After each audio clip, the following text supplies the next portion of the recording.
So how much have cell phones contributed to crashes statewide? KXLY4 Sally Showman spent the last month gathering data, filing public records requests, and poring over data from every single cell phone related crash in the state over the last 3 years.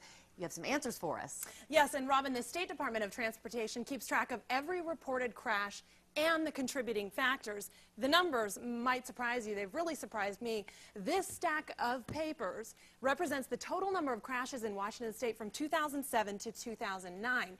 Now, this stack represents the #1 leading cause of crashes, which is speed. Now, this third, rather minuscule stack represents crashes that involved a cell phone. It can be dangerous, the outcome tragic. We've seen it here in Spokane County. We've shown you on the news. I miss her so much. She had the most gorgeous smiles, the most gorgeous laugh. Just last December, a 16-year-old 9 Mile Falls girl was killed in a crash up north on Monroe Road. She was on the phone at the time. And the unfortunate thing was the boyfriend heard the crash. The phone was left open. Although it doesn't take away from the heartbreak, fatal crashes caused by cell phones are relatively rare. From 2007 to 2009, statewide, 8 people died in crashes involving cell phones. 2 of those happened in Spokane County. For comparison, in the same time period, 632 people died on Washington roads in crashes where speed was a contributing factor. Speed is the leading factor in crashes. In reality, handheld cell phones are pretty far down the list of contributing factors to crashes. It's 21st in a list of 39 factors the state keeps track of. Here are some things that contribute to crashes more than cell phones: driving drunk, falling asleep, and interacting with passengers, animals, and objects.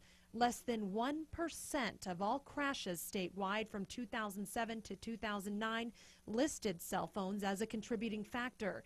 The majority of those crashes were either property damage or injury collisions, like the one that nearly took the life of a 22-year-old girl on the Argonne Hill in 2009. Because we found the cell phone open in the vehicle with text messages arriving at the time of the crash, the logical assumption is that she was texting. That girl is among 1,595 people injured on Washington roads in crashes where cell phones were listed as one of the contributing factors between 2007 and 2009.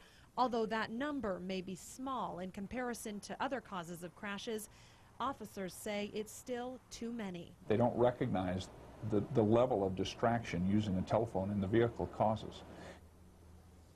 A couple quick things to point out. In all of the crashes that listed cell phones as a contributing factor, many had other contributing factors as well, like speed or failing to yield the right-of-way.